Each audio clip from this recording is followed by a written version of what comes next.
Mandy কি পুরোই গমূর্খ? আমার যেন মনে হচ্ছে যে ও পড়াশোনাটা শেখেইনি। মানে ওই নামকে বাঁচতে পড়াশোনা করেছে, পরীক্ষা দিয়েছে, কিন্তু পড়াশোনাটা শেখেনি। এবার তোমাদের মনে হতে পারে যে হঠাৎ কি হলো, এই কথাটা কেন বলছি। আরে ভাই, সামান্য একটা জোক পর্যন্ত পারছে না। ও পরিষ্কার বলছে যে ও আকাশকে ছাড়তে যাচ্ছে, মানে স্যান্ডি আকাশকে ছাড়তে যাচ্ছে, যেতে 1.5 ঘন্টা, আসতে 1.5 ঘন্টা লাগবে। তো তার মানে 3 ঘন্টা মোট লাগবে, এবং বেরিয়েছে 9টার সময়। তাহলে 9টার সময় যদি কেউ বেরোয় আর 3 ঘন্টা যদি তার সময় লাগে, তার বাজবে কটা? 12টা। কিন্তু ও বলছে কি 1টার সময় বাড়ি আসবে, 1টার সময় বাড়ি আসবে। তাহলে ও কি বলছে? মানে সামান্য যোগটুকুও করতে পারে না। মানে কি বলবো, মানে 2 দিন মেয়ের পড়াশোনা দেখিয়ে আমি মুখস্থ ধরছি, এই করছি, মেয়েকে পড়াতে বসছি, সেটাও ঢুকে গেছে। মানে রাম নাম সত্য হয়ে গেছে সেটা, তাই তো? মানে এর পড়াশোনার ধারে কাছ থেকে যায় না। ইভেন মেয়েটাকে পড়াশোনার পটা পর্যন্ত করায় না।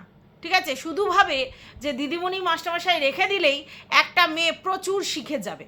এবার আবার শুনছি ওকে চাকরি করা দম্পতিদের সঙ্গে তুলনা করা হচ্ছে, যে যারা চাকরি করতে যায় তাদেরও তো বাড়িতে ছেলেমেয়েরা থাকে, তাহলে তাদের কি পড়াশোনা হয় না? যারা চাকরি করতে যায় না, তারা বাবা মা চাকরি করার পরেও বাবা এসে বেশিরভাগ ক্ষেত্রে পড়াতে বসে, মা এসে বেশিরভাগ ক্ষেত্রে পড়াতে বসে।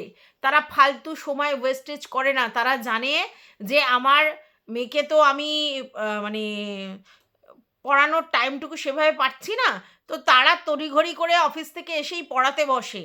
বেশিরভাগ ক্ষেত্রে যদি হাউসওয়াইফ মাও থাকেন, কিন্তু বাবার একটা টেন্ডেন্সি আছে যে মা যা যেরকম দেখছে, পড়াশোনা দেখছে, ঠিক আছে, বাদবাকি তিনি এসে স্পেশাল কোনো সাবজেক্ট পড়ায়। তাই চাকরি করা দম্পতিদের সঙ্গে স্যান্ডি ম্যান্ডির তুলনা করে তাদেরকে ছোট করো না, এটা আমার মনে হয়। আচ্ছা, ওর প্রফেশন এটা। আচ্ছা, তাহলে আমি একটা জিনিস বুঝতে পারলাম যে তোমরা এটা বলতে চাইছো যে ওর যেহেতু এটা প্রফেশন, ঘুরে বেড়ানোটাও ওর কাজের মধ্যে পড়ে, মানে ওটা ও কন্টেন্ট করে। তাহলে এই যে ভাগ্নুর বাড়িতে সারপ্রাইজ দিতে গেছিল, ভাগ্নু না সরি ভাইপো, তার বাড়িতে যে সারপ্রাইজ দিতে গেছিল, তো সেই সারপ্রাইজটা তার মানে কন্টেন্টেরই কারণে গিয়েছিল। যেহেতু এত দূর গিয়ে সারপ্রাইজ দিলে, ওখানে দেখালে একটা কন্টেন্ট হবে, তাই কন্টেন্টের জন্য গেছিল। মানে পিসি ভাইপোর কাছে যে সারপ্রাইজ দিতে গেছিল গাড়িটা নিয়ে, সেটা কন্টেন্টের জন্য অত দূর গিয়েছিল। মানে ঘুরতে যায়নি, কন্টেন্ট করবার জন্য গিয়েছিল। মানছি, সেটা যেহেতু ব্লগার, তাদের সমস্ত জিনিসই কন্টেন্ট, তাই এটাও একটা কন্টেন্ট। কিন্তু তার মানে এই যে চা খেতে যাওয়া আর ফুঁকতে যাওয়া, এটাও কি কন্টেন্টের জন্য বেরোয়? মানে রোজই তো ম্যান্ডি যাবো যাবো যাবো বাইরে যাবো যাবো বাইরে যাবো করে, এটাও কি কন্টেন্টের জন্য বেরোয়? এটা আমার একটা জিজ্ঞাস্য। ঠিক আছে, তো চলো, welcome back to my channel. আশা করছি তোমরা সবাই খুব ভালো আছো, আর আমিও খুব ভালো আছি নতুন একটা ভিডিওর সাথে। আমি রুনা লাইফস্টাইল থেকে। তো প্রথমে একটা কমেন্ট পড়ি। সেই কমেন্টটায় ও পিং কমেন্ট করেছে, যেখানে লিখেছেন একজন, যারা বলছে মেয়ের পড়াশোনা নিয়ে এত চিন্তা, তাহলে তোমরা কেন ঘুরে বেড়াচ্ছ? তাদের কাছে আমার প্রশ্ন, যেসব বাচ্চার বাবা মা দুজনেই চাকরি করে বা কাজ করে, তারা তো সারাদিন বাড়িতে থাকে না, তো তাদের বাচ্চার কি পড়াশোনা হয় না? ম্যান্ডির ভিডিও করে ইনকাম, সে এমনি ঘুরতে যাক বা কন্টেন্টের জন্য যাক, তার কাছে এটাই ওদের ইনকামের রাস্তা। এমন নয় যে বাচ্চার পাশে না থাকলে পড়া হবে না, নাকি যারা এইসব ফালতু কমেন্ট করছে তারা এরকম করে মনে হয় ঘুরতে পারে না, তাই হিংসে। মানে সেই বোতল মামির এক গল্প, যে সবাই তাকে হিংসে করে, আর এই ম্যান্ডুর মানে ভিউয়ার্স এর ও একই বক্তব্য, যে ম্যান্ডুকে সবাই হিংসে করে আর তার জন্য এরকম কথা বলছে। মানে আমি বুঝতে পারি না যে তোমরা কি নির্লজ্জ নাকি বেহায়া টাইপের, আমি বুঝতে পারি না। কারণ ম্যান্ডুকে হিংসে করার মতো কোনো কোয়ালিটি ম্যান্ডুর মধ্যে নেই। মানে পড়াশোনা, শিক্ষাগত যোগ্যতা, বা যেইভাবে লাইফস্টাইল লিড করে সেরকম যোগ্যতা নেই। হ্যাঁ, এবার বলতে পারো ও ব্লগিং করে একটা জায়গায় পৌঁছেছে, 5 লাখের চ্যানেল হয়েছে, কিন্তু সেটা কিভাবে পৌঁছেছে সেটা আপনি সবাই জানেন। এবার সবথেকে বড় কথা হচ্ছে, ম্যান্ডির পাশে একটা তার হাজব্যান্ড আছে, যে কিন্তু ইরেসপন্সিবল পারসন তার সংসারের জন্য।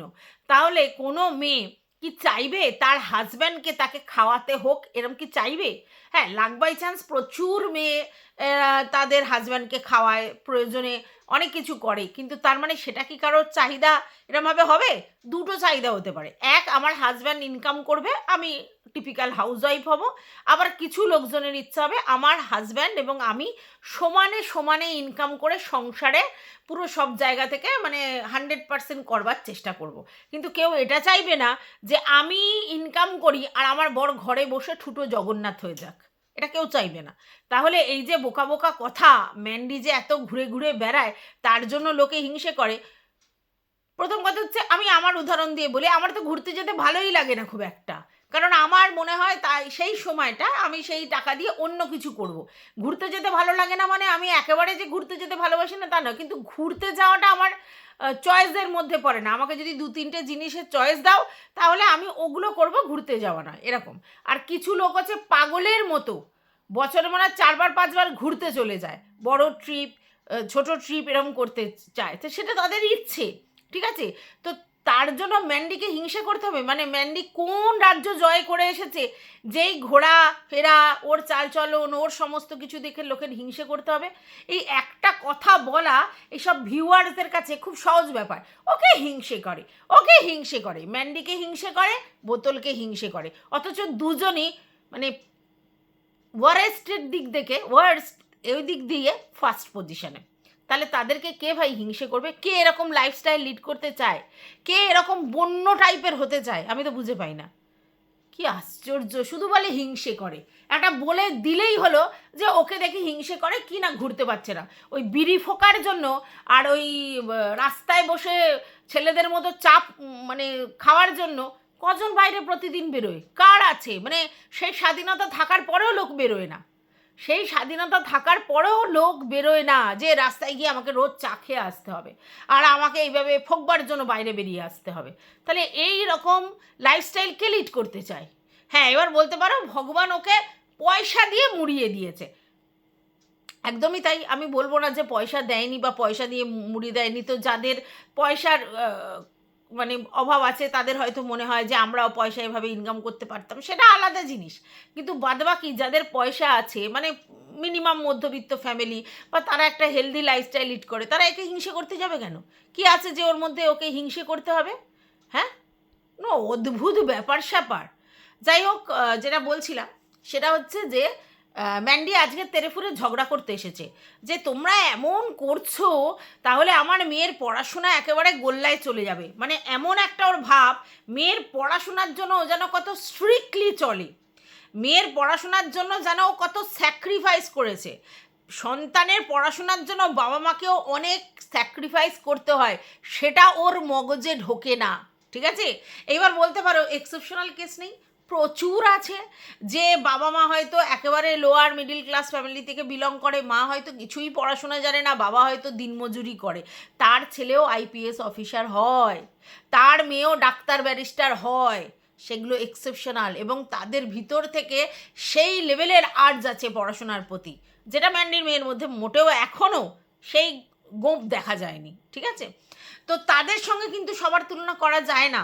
নর্মালি আমরা যারা মানুষ করি বাচ্চাদের, তারা আমরা কীরকম লাইফস্টাইল লিড করি যে বাচ্চার জন্য কিন্তু অনেক স্যাক্রিফাইস করে, অনেকে তো টিভি দেখা, ফোন দেখা এইসব পর্যন্ত বন্ধ করে দেয়, ঠিক আছে? আমি বলছি না সেগুলো সবটা করাটা ঠিক বা ম্যান্ডিকে করতে বলছি, এরকম না। তো ম্যান্ডি তার বাচ্চার পড়াশোনার জন্য কী স্যাক্রিফাইসটা করে, আর ও যে দায় সারা লাইফস্টাইলটা দেয় বাচ্চাকে, যে হ্যাঁ ওই খাওয়াচ্ছে পড়াচ্ছে স্কুলে ভর্তি করেছে, রোজ টিউশন দিচ্ছে, আঁকার কম্পিউটার, ব্যাস হয়ে গেল। তো এটা তো ম্যাক্সিমাম লোক করে, এটার জন্য আলাদা ও মানে স্পেশাল কিছু করছে না যে আপনারা বড় বড় লেকচার ঝাড়তে এসেছেন ম্যান্ডির হয়ে। ম্যান্ডি যে ঝগড়াটা করেছে তার কোনো মানে আছে? বলছে আমি কি এক্ষুনি উপরে চলে যাচ্ছি, আমার গাড়ি তো এখন সারা জীবন থাকবে। এই কথাটা কোনো দিন এইভাবে বলা যেতে পারে না যে আমার গাড়ি সারা জীবন থাকবে। প্রথম কথা হচ্ছে গাড়ি পুরোটাই মেনটেনেন্সের উপর নির্ভর করে।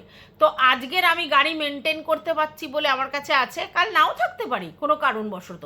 তো এটা যদি কেউ ভেবে থাকে আমি আজকের একটা গাড়ি কিনেছি মানে সারা জীবন আমার কাছে গাড়ি থাকবে, এটা ভুল ধারণা। প্রথম। আচ্ছা, তারপরে কথা হচ্ছে যে বেথুয়ায় যাওয়া কি পালিয়ে যাচ্ছে? একদম না, একদম পালিয়ে যাচ্ছে না। তোমার মেয়ের যদি স্কুল থাকতো, পড়াশোনা থাকতো, তোমার মেয়ের যদি পরীক্ষা থাকতো, কেউ বলতো না। কিন্তু তোমার মেয়ে, তুমি নিজে বলেছো পরীক্ষা হয়ে গেছে, পরীক্ষা হয়ে গেছে, এবং সবথেকে বড় কথা হচ্ছে যে সেদিন তারপরের দিন ছুটি, রবিবার। তো সেই সময় মা বাবা বাচ্চাকে সঙ্গে করে নিয়েই যায়, ঠিক আছে? আর সবথেকে বড় কথা হচ্ছে যে তুমি তার পরিপ্রেক্ষিতে বলছো আমরা কি ওকে ঘুরতে নিয়ে যাই না, আমরা কি সারাদিন ওর বাড়িতে, ওকে বাড়িতে রেখে যাই না, সে কথা কেউ বলেনি। তুমি কি বলছো, উদাহরণ আবার দিচ্ছ সেই রথের দিন যেদিনকে তুমি রেস্টুরেন্টে ঘুরতে নিয়ে গেছিলে। সত্যি করে বলো তো, সেদিন কি তোমার মেয়ের শখ ছিল গাড়িতে করে রেস্টুরেন্টে গিয়ে ঘুরতে আসবো? তার তো সেদিনকে এটাই শখ থাকবে আরও সব বাচ্চা কাচ্চার সঙ্গে হো হো করবো, খেলবো, ধুলবো, মজা করবো, রথ টানবো। সেই ইচ্ছেটা তুমি দমন করে তাকে, তোমাদের ইচ্ছে হয়েছে এবং হয়তো তোমার দিদিও চেয়েছিলেন যে বাচ্চাটাকে নিয়ে এসো, তার জন্য তোমরা নিয়ে গেছো, ঠিক আছে? ওকে ঘুরতে নিয়ে যাওয়ার জন্য স্পেশালি তুমি নিয়ে যাওনি, ওকে রেস্টুরেন্ট বাজি করবানোর জন্য তুমি নিয়ে যাওনি। তুমি তোমার কন্টেন্ট মেন ব্যাপার, দ্বিতীয় কথা তোমার দিদির আপ্যায়ন, 2 নম্বর কথা, 3 নম্বর কথা তোমাদের ইচ্ছে গাড়ি করে কলকাতা শহরের দিকে যাব, তার জন্য গেছো, আর সেখানে বাচ্চাকে নিয়ে গেছো। বাচ্চারা বাচ্চাদের সঙ্গে মিশতে, খেলতে, ঘুরতে ভালোবাসে। আর তোমাকে এই ফুলপাপড়ির বাড়ি যাওয়ার কথাটা এই জন্যই বলা হয়েছিল যে ওখানে একটা বাচ্চা আছে, তো ওই বাচ্চার সঙ্গে ও কিছুক্ষণ ধরে সময় কাটিয়ে আসবে, তাহলে ওর মানসিক বিকাশটা ঠিক জায়গায় আসবে। না হলে তুমি কতবার ওই বেথুয়া যাচ্ছ কি না যাচ্ছ সেটা নিয়ে লোকের অত ইন্টারেস্ট নেই। যেহেতু একটা বাচ্চা ওই বাড়িতে রয়েছে, তাহলে তোমরা যাবে যখন, আবার ফিরে আসবে, ওর পরীক্ষাও হয়ে গেছে, ওর পরের দিন ছুটিও আছে, তাহলে সেই রকম মুভমেন্টে স্বাভাবিক ব্যাপার যে তোমার বাচ্চা একটুখানি বাচ্চাদের সঙ্গে আনন্দ করবে। যেহেতু মা বাবা যাচ্ছে, গাড়ি করেই যাচ্ছে আর গাড়ি করেই আসবে, সেই জন্য পালিয়ে কিছুই যাচ্ছে না। এবার তোমার বক্তব্য, তোমার বাচ্চাকে তুমি তো তার বাবার সঙ্গে একদিন পাঠিয়েছিলে, সে সেখানে প্রচুর মানে আর কি অস্বস্তিতে ফেলেছে তার বাবাকে, এবং তার ফলে তার বাবার আর কি গাড়িতে কোথায় একটা দাগও লেগে গেছে, চির খেয়ে গেছে বা কিছু একটা হয়েছে, ঠিক আছে? সেটা কেন না, কনসেন্ট্রেটের অভাব হয়েছে, ও মুখের ধারে এমনভাবে ফোনটা ধরেছে। হ্যাঁ, ও ভেরি টকেটিভ, প্রচুর কথা বলছে, আর এটা তোমাকে দেখে নকল করবার চেষ্টা। যেহেতু তুমি ওকে বলেছো কিছুটা ভিডিও করে আনতে, ব্লগ করে আনতে, দেন ও এখন ফোন পেয়েছে হাতে, আর সেটা সমানই করছে। ওর মাকে দেখে ওর ব্লগিং করার ইন্টারেস্ট জন্মেছে, তার জন্য করেছে। কিন্তু যেখানে তুমি যাচ্ছ, তোমার বর যাচ্ছে, সেখানে বাচ্চা নিশ্চয়ই এত বকবে না, আর তুমি তো আছো সেখানে, তাহলে তুমি বাচ্চাকে ঠিক কন্ট্রোল করতে পারতে। তাহলে এই বোকা বোকা উত্তর বা ক্ল্যারিফিকেশান দিতে এসো না, আর এটা বলতে এসো না এই তো সবে ঘুরিয়ে নিয়ে এলাম, এই তো সবে ঘুরিয়ে নিয়ে এলাম, কোথায় না রেস্টুরেন্টে। তখন তো তোমরা বলনি, না তখন বলবে না, তখন বলবে না, কারণ তুমি যেদিন ঘুরতে যাওয়ার দিনটা ফিক্সড করেছো, সেদিন কিন্তু বাড়িতে থাকলে ও বেশি আনন্দ করতো। তাহলে তুমি সেই ওর আনন্দ বা ওর মেন্টাল স্যাটিসফ্যাকশনের দিকে গুরুত্ব দাওনি। তোমাদের যেতে হবে তোমাদের কন্টেন্টের জন্য হোক, ভালোবেসে হোক, দেখা করতে যাওয়ার জন্য হোক, কলকাতায় ঘুরতে যাওয়ার জন্য, তোমাদের জন্য, তোমাদের স্যাটিসফ্যাকশনের জন্য তোমরা গেছো। ওই শিশু মনের মানসিক চাহিদা তুমি পূরণ করনি যে ঘুরতে নিয়ে গেছি খুব আনন্দের। না, তোমরা যদি ওই দিনটা বাদ দিয়ে অন্য দিন ওকে ঘুরতে নিয়ে যেতে, তাহলে হয়তো ওর দুটো আনন্দ হতো, সেক্ষেত্রে ও আনন্দিত হতো। কিন্তু সেদিনকে সবাই রথে মজা করছে আর ওকে ওর মা বাবার সঙ্গে চলে যেতে হয়েছে, ওটা ওর পছন্দের হয়নি। এটা বোঝবার মতো ক্ষমতা তোমার নেই, বুঝতে পেরেছো? তোমার মেয়ে হতে পারে, কিন্তু তোমার সেই ক্ষমতা নেই বোঝবার যে ওই দিন তোমার মেয়ের ওখানের থেকে এখানে থাকলে বেশি আনন্দমুখর হতো, ঠিক আছে? এবার বাচ্চা কাচ্চারা মেলায় ঘুরতে যেতে এইসবগুলো ভালোবাসে, তো স্বাভাবিক সে তুমি তাকে মেলায় ঘুরতে নিয়ে যাবে। তুমি এখন কি বলছো যে তোমরা বলবে যে সেই দিন নিয়ে যায়নি বলে এই জন্য নিয়ে যাচ্ছি। তো আমাদের এই প্ল্যানটা অনেক আগেই হয়েছিল। ভালো কথা, তোমাদের প্ল্যান আগে হয়েছিল। আর বাচ্চারা মেলায় ফেলায় ঘুরতে ভালোবাসে, বড়রা সবাই যেতে ভালোবাসে না, তাই স্যান্ডি যেতে ভালোবাসে না। এইবার সেই জন্য তুমি নিয়ে যাবে, তো ওটার এক্সকিউজ এটা দিয়ে পূরণ হয়। মেলায় ঘুরতে নিয়ে যাওয়া এক ধরনের, আচ্ছা তারপরে হচ্ছে তোমার পুজোতে আনন্দ করা এক ধরনের, আবার দূরে লং ড্রাইভে যাওয়া এক ধরনের, তিনটা আলাদা, তিনটে আলাদা ধরনের এন্টারটেনমেন্ট, বুঝতে পেরেছো? এই ঘটে তোমার বুদ্ধিটা নেই। এবার তুমি বলছো তাহলে কত ঘুরবে, পড়াশোনা বাদ দিয়ে শুধু ঘুরবে, পড়ায় মন বসবে না। এই যে মা বাবা দূরে চলে গেল দিদার কাছে রেখে, তাতে ওর পড়ার প্রচুর মন বসবে, প্রচুর পড়াশোনা করবেও, মানে পড়াশোনা করে সেদিনকে একেবারে পণ্ডিত হয়ে যাবে? তোমার এটা ধারণা যে সেই একদিন পড়াশোনা করলেও পণ্ডিত হয়ে যাবে?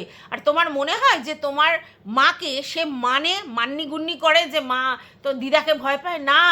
দিদার মুখেও তর্ক করে এবং দিদাকে ও ডমিনেট করার চেষ্টা করে, আমি নিজে দেখেছি লাইভে, ঠিক আছে? অতএব তুমি যদি এটা ভাবো যে মায়ের কাছে রেখে দিয়ে আমরা যাচ্ছি ওর পড়াশোনা যাতে খারাপ না হয়, ও যেন পড়াশোনার দিকটা বজায় থাকে তার জন্য, তাহলে তোমার ভুল ধারণা। বরং ওকে যদি নিয়ে যেতে বাচ্চাটার সঙ্গে বেশিক্ষণ কাটাতেও, তাহলে ওর মধ্যে একটা রিফ্রেশমেন্ট কাজ করতো, এসে পড়াশোনাটা বেশি ভালো হতো। তো তুমি এত বেশি বুঝে গেছো তার জন্য মুশকিল, যে ওর পড়াশোনা রোজ ঘুরতে নিয়ে গেলে তাহলে ওর পড়াশোনাটা কী হবে? প্রথম কথা হচ্ছে একটা বাচ্চা দুধের শিশু বলা যায় ওকে, ওর বয়স কত, ঠিক আছে? এই বয়সে একটু মেলায় গেলে, একটু রথের দিন আনন্দ করলে, একটু রেস্টুরেন্টে গেলে, একটু কারোর বাড়ি ঘুরতে গেলে তার পড়াশোনায় সেইভাবে এফেক্ট পড়বে না। কারণ বাচ্চাদের একটু মাইন্ড ফ্রেশের দরকার আছে। রোজ রোজ কেউ ঘুরতে নিয়ে যেতে বলেনি, বাট এগুলো করলে ওর জন্য সেটা অন্তত আনন্দদায়ক হতো। আর একটা বাচ্চাকে শুধু পড় পড় পড় পড় করলেই পড়া হয় না, তার মেন্টাল রিফ্রেশমেন্টের খুব প্রয়োজন। এটার জন্য বলা হয়েছে তোমার মেয়ে তোমার বাচ্চা, তুমি কিভাবে মানুষ করবে আমাদের কিচ্ছু বলার নেই, কিন্তু তুমি ভিডিও করে দেখাচ্ছ, তাই সেখানে যেটা ভুল সেটা ভুল, যেটা ঠিক সেটা ঠিক বলতে হবে। কারণ আমরা কন্ট্রোভার্সি করি, আমরা যেটা দেখছি সেটার উপর বেসিস করে কথা বলছি। তো সেখানে যেটা দেখেছি নর্মাল জায়গা থেকে, যেটা বিচার্য বিষয়, যেটা বলার বিষয়, সেটা বলা হচ্ছে। তাহলে তোমার বাচ্চা তুমি কিভাবে মানুষ করবে, তাকে সত্যিই মানুষ করবে কি অমানুষ করবে, এটা তো তোমার ব্যক্তিগত চয়েস, আমাদের কিচ্ছু বলার নেই। কিন্তু তুমি যে পড়াশোনা, তোমার চাহিদা এরকম যে আমার মেয়ে বড় হয়ে সরকারি চাকরি করবে, আমার মেয়ে পড়াশোনায় ব্রিলিয়ান্ট স্কলার হবে, শুধু মেধা দিয়ে, শুধু পড়াশোনা দিয়ে বাচ্চা ব্রিলিয়ান্ট স্কলার হয় না। দুটো ছাড়া বাবা মার, গার্জেনদেরও অনেক কন্ট্রিবিউশন থাকে, যেটা তোমাদের জিরো জিরো। শুধু টিচার দিলাম, দুবেলা পড়াতে এলো, আঁকায় দিলাম, কম্পিউটারে দিলাম, নাচে দিলাম, গানে দিলাম, বাচ্চা পড়াশোনায় ভালো হয়ে যাবে, সবেতে ভালো হয়ে যাবে, এক্সপার্ট হয়ে যাবে। কোনো জিনিসে তোমরা ওর পিছনে লেবারটা দাও, কোনো দিন দেখেছি না। এবার তুমি বলে আমরা পয়সা ইনকামের ধান্দায় থাকি, এক্স্যাক্টলি। তোমাকে আমি দোষ দেবো না যে তুমি পয়সা ইনকাম করার পর আবার সমস্ত কিছু করবে, কিন্তু তুমি এক্সকিউজ দিও না, তুমি এক্সকিউজ দিচ্ছ। আজকে যদি ওর বাবা সেইভাবে মানে পয়সা ইনকামের দিকটা মাথায় রাখতো, তাহলে তুমি হয়তো সেটা বাড়িতে থেকে অনেক প্রপার কেয়ার করতে পারতে। কিন্তু তুমি যেহেতু থাকো না, তোমার কাজই এটা ঘুরে ঘুরে বেড়ানো। যদিও আমার মনে হয় না চা খেতে যাওয়া আর ওই বিড়ি ফুঁকতে যাওয়াটা তোমার কন্টেন্টের জন্য তুমি যাও, ঠিক আছে? তাহলে ওটা তোমার মেন্টাল রিফ্রেশমেন্টের জন্য যাও। তাহলে তোমার যদি মেন্টাল রিফ্রেশমেন্টের দরকার হয়, তাহলে বাচ্চাটারও দরকার হয়, এটা তোমাকে ফিল করতে বলা হয়েছে। তাহলে তোমার বাচ্চা কীরকম হবে সেটা নিয়ে আমাদের কি বলার দরকার আছে? তো যাই হোক, সকালবেলা তুমি ওকে ইপি দিলে, ভালো কথা, তুমি ইপি দিলে, তোমার ওই আগারোতে করে করলে, মানে ওটা আবার প্রমোশনাল ভিডিও আর কি, তো করে বললে আর সেটা দিলে। কিন্তু ইপিটা সিদ্ধ করলে জল গরমে, তার উপরে ইপির মশলাটা ছড়িয়ে দিলে। তুমি জানো ওগুলোকে কুক করে দিতে হয়, ওটা কুকড না হলে হয় না, কারণ ওর মধ্যে ভেজিটেবলস থাকে, মানে মটরশুঁটি, গাজর এসব থাকে, গুঁড়ো গুঁড়ো দেখতে পাওয়া যায়। তো ওগুলোকে কুকড করতে হয়, নরম করে মশলা ছড়িয়ে দিলে হয়ে গেল। ম্যাগির মশলায় ওরকম থাকে না, কিন্তু ইপিতে এগুলো থাকে। তো যাই হোক, সেগুলোকে তুমি ওরকম করে দিয়ে দিলে, আরে যা হোক তা হোক করে দিলেই হলো, তাই তো? জাস্ট পেটটা ভরলেই হলো, দিলে। তারপরে তুমি ওকে দেওয়ার পরে জানতে পারলাম যে তোমাদের বাড়িতে আবার তোমাদের আসমান দাদা আসবে, কারণ আসমান দাদা গাড়ির মধ্যে ফোন ফেলে গেছিলো, আর সেই জন্য সেটা ওদের যেহেতু এমার্জেন্সি ফোন, সেটা নিতে আসছে। তো স্বাভাবিক ব্যাপার, আসমান দাদা তোমাদের বাড়িতে আসবে আর তুমি তাকে না খাইয়ে পাঠাবে, এটা তো হতে পারে না। কারণ এই দিক থেকে তুমি আবার একদম এক্সেলেন্ট, এটা আমি তোমাকে বলতে পারি। তবে একটু বাপের বাড়ির ঘেঁষা তোমাকে দেখা গেছে, তুমি একটু বাপের বাড়ি ঘেঁষা, মানে বাপের বাড়ির লোকদের জন্য তুমি একটু কর্তব্য বেশিই করতে চাও শ্বশুরবাড়ির তুলনায়, সেটা আমি দেখেছি। এবং কিন্তু তুমি কর্তব্যপরায়ণ, বাজে কথা বলে নি, এই নয় যে তুমি ননদের শাশুড়ির কারোর প্রতি করো না, করো। মানে খাওয়ানো দাওয়ানোর দিক দিয়ে তুমি এক্সপার্ট, কাউকে না খাইয়ে পাঠো না। তো তারপরে তোমার ও আসতে হবে, তো ও বললো যে কখন আসবে না আসবে তুমি সেই হিসেবে রান্না করবে। মানে তোমার বক্তব্য যদি দুপুরবেলা খাও তাহলে আমাকে তো রান্নাটা বসিয়ে দিতে হবে, তাহলে বলে দাও, আর নাহলে যদি রাত্রিরে খাও আমি ধীরে সুস্থে বসাবো। কিন্তু এটাও তো ঠিক, খাসির মাংস আসবে অথচ তুমি ডালিয়া খেয়ে তোমার মুখ ঠিক করবে, এটা তো হয় না। অতএব তুমি সেটা বললেও আমি জানতাম অন্তত যে তুমি দুপুরবেলায় মাংসটা রান্না করবে, কারণ তোমার জিভ দিয়ে তো বেরোচ্ছে জল। না, এটা তোমার একার প্রবলেম না, এটা আমারও প্রবলেম। কারণ খাসির মাংস দেখলে আমিও পাগলের মতো হয়ে যাই, আর সেখানে খাসির মাংস এনে রেখে দেবো, রান্না করব না, যেহেতু আমি রাত্রিরে রান্না করব, সেটা তো আমার পক্ষেও ইম্পসিবল। মানে খাসির মাংস আছে অথচ আমি ডালিয়া চুষে চুষে খাচ্ছি, সেটা কি হয়? সেটা হতো না। জাস্ট তুমি এটা বলছিলে যে ও ধোয়া ওঠা রান্না খেতে ভালোবাসে। এবার ধোয়া ওঠা রান্না আর গরম করা রান্না দুটোর মধ্যে তফাৎ আছে। মানে ও যে ধোয়া ওঠা রান্না মানে রেডিমেড রান্না হলে সঙ্গে সঙ্গে পাতে দিতে হবে, এটা খেতে ভালোবাসে। আর তুমি যতই গরম করে তারপরে মাংস দাও, সেই রেডিমেড রান্নাটা হয় না। তবে ও বললো তোমার রান্নাও খুব পছন্দ করে, রান্নাটা তুমি খাসির মাংস রান্নাটা খুব ভালো করো। আগের দিনও তুমি মুরগির মাংস রান্নাটা ভালো করেছো, তবে খাসির মাংস রান্নাটা তুমি বেশি ভালো করো, মানে ওর বউয়ের থেকেও ভালো করো, এরকম একটা বক্তব্য। তোমার ওর মায়ের থেকেও ভালো করো। তো লাল লাল খাসির ঝোল তুমি রান্না ভালোই করেছো। এইবার হচ্ছে খেয়েও ভালোই তারিফ করেছে, তুমি থ্যাংক ইউ করেছো, তোমার ভালো লেগেছে ব্যাপারটা। এইবার দেখা গেল যে তুমি ওই ফুল পাপড়ির জন্য কিছুটা মাংস তুলে দিলে, কারণ স্বাভাবিক তুমি ওদের বাড়ি থেকে চিকেন নিয়ে এসেছো, ওরা যেরকমই রান্না করেছে সেটা তোমাকে পাঠিয়ে দিয়েছে তোমার বাচ্চার জন্য। আর তুমি ও যাবে ওর বাচ্চা মানে বইয়ের জন্য পাঠাবে না, তাই তো কখনো হয় না। তো সেটা তুমি পাঠিয়ে দিয়েছো, এইসব গুণগুলো তোমার আছে, তো তুমি সেটা পাঠিয়ে দিয়েছো। আর তারপরে তোমার মানে তোমার ভাইপো আর তোমার বরের মধ্যে কথা হয়েছে। প্রথমে ভাইপো বলেছিল যে ট্রেন ধরে চলে যাবে, 8টায় ট্রেন, কিন্তু পরে কথা হয়েছে না, তোমার বর গিয়ে তাকে পৌঁছে দেবে স্টেশনে গিয়ে। কারণ কি, তোমার বরের হাতটাও সেট হয়ে যাবে, তাহলে অনেকটা যেতে হবে, গেলে সেট হয়ে যাবে, গল্প করতে করতে যাবে, কোনো অসুবিধা নেই। তো তাই জন্য তারা আবার যাবে। তো এটা ভালো বুদ্ধি, দুজন যেহেতু ওদের মধ্যে আন্ডারস্ট্যান্ডিং লেভেলটা ভালো, মানে আসমানের সঙ্গে স্যান্ডির আন্ডারস্ট্যান্ডিং মানে লেভেলটা ভালো, তাই জন্য স্যান্ডি এটা করতে চেয়েছে যে আমি যাই, আমার হাতটাও সেট হবে, গল্প করতে করতে যাবো, আসার সময় ফাঁকায় ফাঁকায় চলে আসবো। ঠিক আছে, সেটা ভালো জিনিস। ও ট্রেনে করেই যেতে চাইছিল, কিন্তু সেটা তোমরা করলে আর কি। ঠিক আছে, আচ্ছা, এবার তারপরে তুমি বললে যে আমি হচ্ছে আজকে তো মেয়েকে মেলায় নিয়ে যাবো বলছি। তো তারপরে দেখা গেল না, মেলায় নিয়ে যেতে পারোনি, তোমার অসম্ভব মাথা যন্ত্রণা করছে, তোমার মারও শরীর খারাপ, দুজনেই বলছো তাহলে কালকের যাই। হ্যাঁ, এরকম নয় যে আজকে যেতেই হবে, কালকেরও যেতে পারো, ঠিক আছে, মানে রবিবার ছিল সেটা আলাদা কথা, কিন্তু সোমবারও যেতে পারো, ভালো কথা। আচ্ছা, এইবার তোমার বক্তব্য হচ্ছে আমি 15 বছর ধরে ডার্ট খাচ্ছি মাইগ্রেনের যন্ত্রণার, তো ডাক্তার দেখাইনি, কিন্তু আমাকে স্যান্ডি বলছে এইবার ডাক্তার দেখাও, কারণ এত বছর ধরে ওষুধ খেলে ওষুধের কাজ হবে না। হ্যাঁ, এটা আর বললে যে ডাক্তার গেলেই কিন্তু বকাবকি করবে, এটা খুব স্বাভাবিক ব্যাপার। ওই কিনে ওষুধ খেলে ডাক্তার 15 বছর ধরে আমি এই ওষুধ খাচ্ছি আর এখন আমি এসছি আর সহ্য করতে পারছি না বলে, তো ডাক্তার তো বলবেই, 5টা কথা ডাক্তার বলবেই, কারণ সব জায়গায় যদি আমরা নিজেরাই পাকাই মারি তাহলে ডাক্তার বলবে না, ডাক্তার তো বলবেই। তো যাই হোক, সেটা তুমি বললে। আর 15 বছর ধরে একটা ওষুধ খেলে আর মনে হয় না সেই ওষুধ আর কাজ হবে, আর সেটার সাইড এফেক্টও প্রচুর আছে। যদি সেটা অ্যালোপ্যাথি ওষুধ হয়, তো আমি জানি না ডার্ট কিসের ওষুধ, অ্যালোপ্যাথি কী কিসের, যদি হয় তাহলে সাইড এফেক্ট ডেফিনেটলি আছে। ঠিক আছে, আর মাইগ্রেনের যন্ত্রণায় ফুড হ্যাবিট ভালো করতে হয়। ঠিক আছে, মাইগ্রেনের যন্ত্রণায় চিন্তা কম করতে হয়, মাইগ্রেনের যন্ত্রণায় অনেক কিছু নিয়ম শৃঙ্খলা মানতে হয়। ঠিক আছে, ফুড হ্যাবিট, যাতে গ্যাস না হয়ে যায় এমন খাবার খেতে হয়, পাতলা খাবার খেতে হয়, তারপরে হচ্ছে তোমার ঘুম ঠিক করে করতে হয়, টেনশান কম। ঠিক আছে, এইসব অনেক কিছু ব্যাপার আছে। আর গ্যাস হলে মাইগ্রেনের যন্ত্রণা বেশি বাড়ে, আর টেনশান হলে মাইগ্রেনের যন্ত্রণা বেশি বাড়ে, যতটা আমি শুনেছি, আমার বোনের আছে আমি জানি, এবং যন্ত্রণা করলে 2 দিন 3 দিন এখন বিছানায় শয্যাশায়ী এরকম টাইপের যন্ত্রণা করে। তো যাই হোক, তো তুমি সেটাই বললে এরকম করে ডাক্তার দেখাবে, এই করবে, খুব যন্ত্রণা করছে, ওরা বেরিয়ে যেতে তুমি শুয়ে পড়বে বললে, মেয়ে গেছে ওদের বাড়ি মানে শ্বশুরবাড়িতে খেলতে গেছে, আর তুমি এখানে শুয়ে পড়বে অন্ধকার করে ঘর, তার কারণ হচ্ছে তোমার প্রচুর যন্ত্রণা করছে, আর তার জন্য তুমি মেলায় গেলে না। তো এটা কোনো খারাপ জিনিস নয়, আমার শরীর খারাপ হচ্ছে, শরীর পারমিট করছে না, মেলায় গেলাম না, ঠিকই আছে। এইবার তুমি বললে যে মেলায় যাব বলে আমি ডালিয়াটা করে রাখছি, কারণ মেলা থেকে আসার পর আর ডালিয়া করার মতো ইচ্ছা হবে না। তো ডালিয়াটা 7 তাড়াতাড়ি করে রাখলে, আর তোমার বর আসবে 1টার সময়, তো ওই ডালিয়া আর খাওয়ার ইচ্ছা হবে? হ্যাঁ, সে কোনো রকমের দায় পড়ে খেয়ে নেবে, ইচ্ছে হবে? তো তুমি যেটা জানো সেটাই শেষ কথা, তুমি যেটা বলো সেটাই শেষ কথা, এরকম নয়। বাই দ্য ওয়ে, অনেকে বলছে যে তুমি তো এইটা ক্ল্যারিফিকেশান দিতে আসলে, তো রথযাত্রার দিন তুমি যে গেলে সেটাই কেন ক্ল্যারিফিকেশান দিলে না, ঠিক আছে? আর অনেকে বলছে যে শুয়োর খেলে সেটা কেন ক্ল্যারিফিকেশান দিলে না। তো ওখানে অনেকে কমেন্ট করেছে না ওই শুয়োরে খাওয়ার গল্পটা তো জানিয়ে দিয়েছে, তাহলে ওটা তো ক্ল্যারিফিকেশান দিয়ে দিয়েছে। না, ওটা নয়, কিন্তু রেস্টুরেন্টে রথের দিন যেদিনকে বাড়িতে এরকম অনুষ্ঠান সেদিন ওকে কেন যেতে হলো আর গিয়ে এগুলো খেতে হলো, সেই ক্ল্যারিফিকেশান লোকে চাইছে। কিন্তু তোমাদের মনে হয় যে ম্যান্ডি এসে ওই সব ক্ল্যারিফিকেশান দেবে? কারণ ও ওর মর্জির মালিক, তো ও ওর মর্জিতে চলবে, তোমার আমার কথাতে ক্ল্যারিফিকেশান দিতে আসবে? বালাইশান।